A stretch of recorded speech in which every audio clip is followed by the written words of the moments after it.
Hello everybody, welcome to IPO Adda. I am your host Varsha Chandani. Today we are going to talk about an upcoming IPO which provides digital services for the life science industry. The name of the company is Indegene Limited. Now, they assist with drug development, clinical trials, then sales and marketing support as well.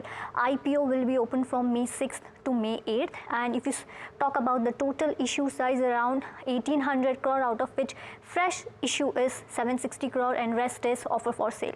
To talk more about the company, let's welcome Manish Gupta, who is Chairman, ED, CEO, and Suhas Prabhu, who is the CFO of the company. Welcome to the show, sir. Thank you so much, Varsha. Thank you for inviting us to the show. Pleasure is mine. Now, if you see, Indegene provides digital services for the life science industry.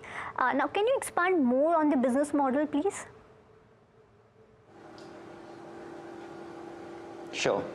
So before I go to the business model, Varsha, just to point out for your audience, just give a bit of a more perspective, because we are a very unique company, one of its kind, definitely in the global context as well. But for sure in the Indian context, right? You are a very unique company. The company was formed with the premise of bringing very deep medical and healthcare expertise along with technology expertise and solve various problems in the healthcare industry. We define our purpose as helping healthcare organizations be future ready. That's how we started the company, and we have stayed true to that course over these last 25 years. In the marketplace, we are known as a digital-first commercialization partner to the global life science industry. And by global life science industry, we mean pharmaceutical companies, medical device companies, and the biotech industry. Today, as Indegene, we work with 20 of the 20 largest pharmaceutical companies in the world. And 69% of our revenues come from these top 20 global pharmaceutical companies itself. We have close to 5,200 employees, just short of 5,200 employees. 20% of these come from a medical background, right? These are medical doctors, PhDs, pharmacologists who are working hand in hand with data scientists, data engineers, analytics folks, software engineers, and people like brand strategists, omnichannel orchestrators, creative directors. So a very diverse set of profiles coming together across the world, right? Through our offices, through our 17 offices across the world, with a large footprint in North America, very significant footprint in many countries in Europe, office in Tokyo and in Shanghai. We service the LATAM market through our office in Mexico. So very diverse and highly specialized people coming together from different parts of the world to deliver solutions to our clients day in, day out. Most of our solutions and contracts are global in nature, which means we are empaneled by a pharmaceutical company to help them or support them in, let's say, 30 countries, 40 countries. And that's the reason we have all these offices and very specialized capabilities across the world. I'm going to just spend a minute to explain what we mean by digital-first commercialization, because it's a very new concept, at least in this market. If you take the patent-driven global pharmaceutical industry, right, this is the innovation-driven industry. You work in the lab, and doesn't matter whether it's a new chemical entity or a biologic. Once you have enough data being generated in the lab, right, you do two things. One is you file for a patent, and the second thing is you go to FDA to see if you can get permissions to get trials in humans. Patent is typically 20 years, and if you get a permission to do trials in humans, that takes around 5 to 8 years and is anchored by a clinical development team in the pharmaceutical industry. Along with this clinical development team, there's another team called Regulatory Affairs, which steps in. As you can imagine, this is again a very specialized medical team, which is thinking about regulatory strategy. They're looking at the data and saying how can we make the submissions to FDA to get approvals as quickly as possible. The regulatory team is also responsible for managing regulatory compliance for marketed products. Think about a large pharmaceutical company present in 80 countries. Let's say call it 50 products, right? You're going to be compliant in all the geographies you're operating in from a medical perspective. The regulatory team is the one who does that. A bit more ahead, there's another team called Medical Affairs. As the name suggests, this is a team, again medical in nature, sitting between the R&D teams and the sales and marketing team responsible for building medical advocacy for the product. This is a team which is looking at the clinical data getting generated, thinking about which journals to publish this data in, which conference to share this data in, what kind of advisory board to build of key opinion leaders who are physicians to build medical advocacy of the product. This team again is responsible for various processes for marketed products, things like promotional medical review, medical information management. There is a role called medical service liaison. All this is anchored in the medical affairs team. Next is the sales and marketing team, which step in to manage the launch of the product, manage the growth, maturity, and decline. Just think about the entire product life cycle. And sales and marketing in the pharmaceutical industry is the largest spend, right, by far. And this is the team which manages it. When the product is in the market, you might have a safety issue related to that, right? Somebody took a drug, there was an adverse event related to that. A patient or a physician or a caregiver might report it to the company. As you can imagine, it's a highly regulated process. Pharma industry has to take a few steps, and then finally this gets reported to the regulator. That whole process is called safety pharmacovigilance. So think about all these processes outside of the lab: clinical trials, regulatory, medical affairs, sales and marketing, safety and pharmacovigilance. That's all we call it pharmacovigilance, bringing a product from the lab to the market. Now that's been done for decades. We as Indegene step in and say we can help the industry design and execute these processes day in, day out with a digital first approach, right? Reimagine these processes and execute them in this world of digital and AI. And that's what we do every day. So just more on this business model. So actually you bring the product to the market. So you won't be called as contract research organization, right? So we, if you see our the four segments in which we break our business, one of them is called Enterprise Commercial Solutions, which is 59% of our revenues. The other one is Omni-Channel Activation, which is 12% of our revenues. We have a segment called Enterprise Medical Solutions, which is 23% of our revenues. And there's others, which includes a bunch of things, which is 6%. Now, Enterprise Commercial Solutions, which is 59%, and Omni-Channel Activation 12%, you could think about this as sales and marketing, helping pharmaceutical companies drive sales and marketing across the world, across their products using a digital first approach. That's what we do, right? And that's more than 70% of our revenues today.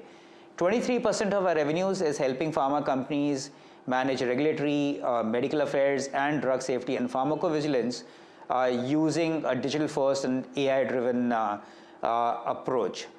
From a business model perspective, we engage with pharmaceutical companies on two fronts. As the name suggests, Enterprise Commercial Solutions and Enterprise Medical Solutions are enterprise engagements we have with our clients, where we are helping them across countries, across brands, right, and across therapy areas on a recurring basis to manage fairly complex commercial and medical processes, right? We get contracted for a long period of time and execute these processes on a long period of time. Omni-channel is a very specialized local way of engagement in some of the important geographies, large geographies rather, from a spend perspective, like United States and Europe, where we directly work with brand teams.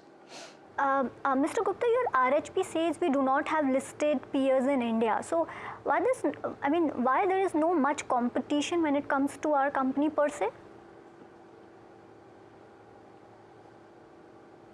So at one level, it's a matter of, I won't say it is no competition, right? It's just that we compete with it's just how the company has evolved, right? All these years. We are a 25-year-old company, which got started with the whole idea of bringing medical expertise and technology expertise to solve problems for this industry.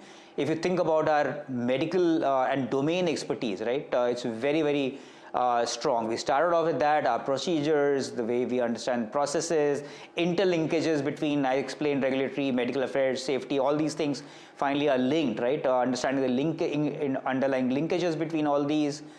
And then on top of that, what we have done for a very long period of time, given our DNA of also having technology, we have invested in technology tools and platforms which encapsulate this domain knowledge, right, and provide a very fair amount of differentiation to our clients.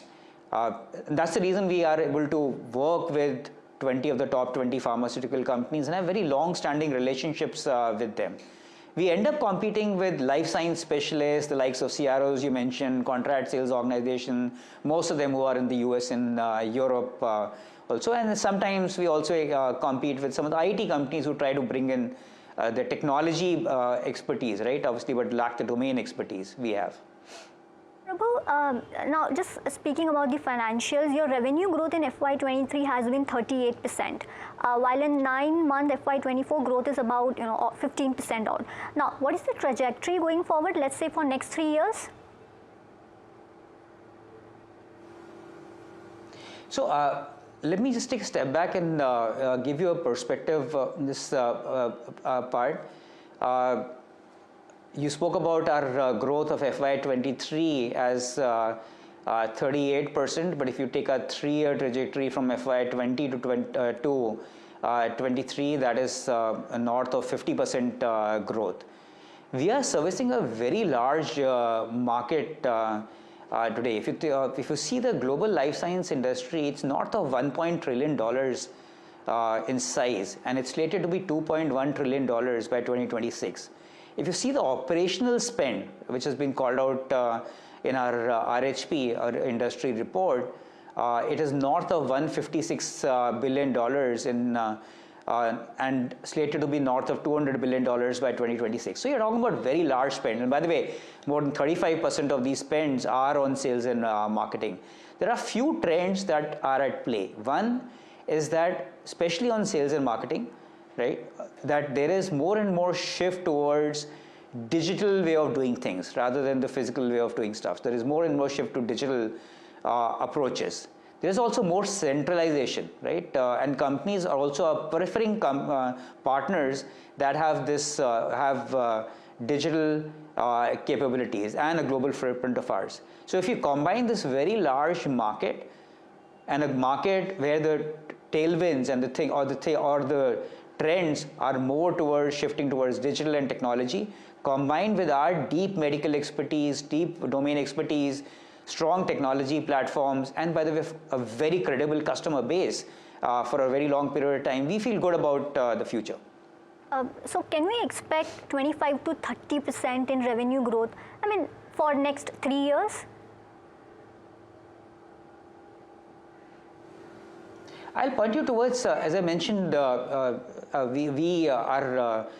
growth rate from FY20 to 23 was north of 50%, right? And it's a very large market. I'm not going to give specific guidance for the next few years, but as I mentioned, it's a very large market. We are very uniquely positioned in this large market, and hence we are excited about the opportunity in front of us. Okay, Mr. Suhas, now my question to you is, your EBITDA margin have been volatile. If you see from 27% in 2021 to 21% in 9 months FY24, any reason for the same, and what is the sustainable margin one can expect?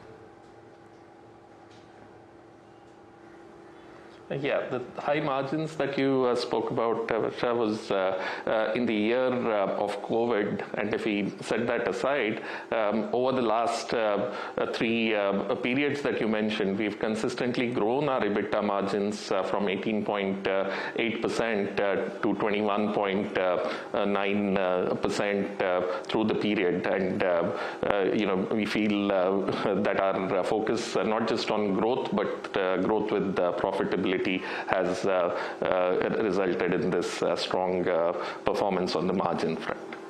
My last question to you is this US biotech low funding pressure has affected you in any way?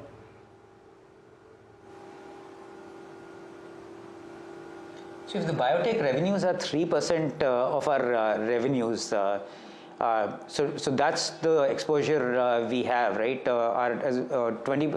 69% of our revenues come from the top 20 pharma companies, who all of them are clients. A very large 93% of our revenues comes from large and mid-size pharmaceutical companies. 3% is medical devices, 3% are biotech. These are segments we are bullish about in the long run and we believe can grow, but nevertheless today are a very small percentage of our revenues. Just last question before I let you go.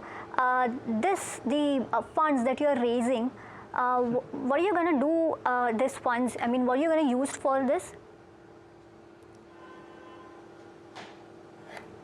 So I'll pass it on to you. Yes, about 391 crores out of the 760 crores that we are raising as part of the IPO would go towards retiring an existing loan that we have in one of our subsidiaries, and another part would be used for future capex requirements of the company. And we have about 35% of the proceeds which has been allocated towards general corporate and future potential inorganic opportunities that the company may come across. Well, thank you so much, Mr. Gupta and Mr. Prabhu, for joining us. All the best for the IPO and for your business.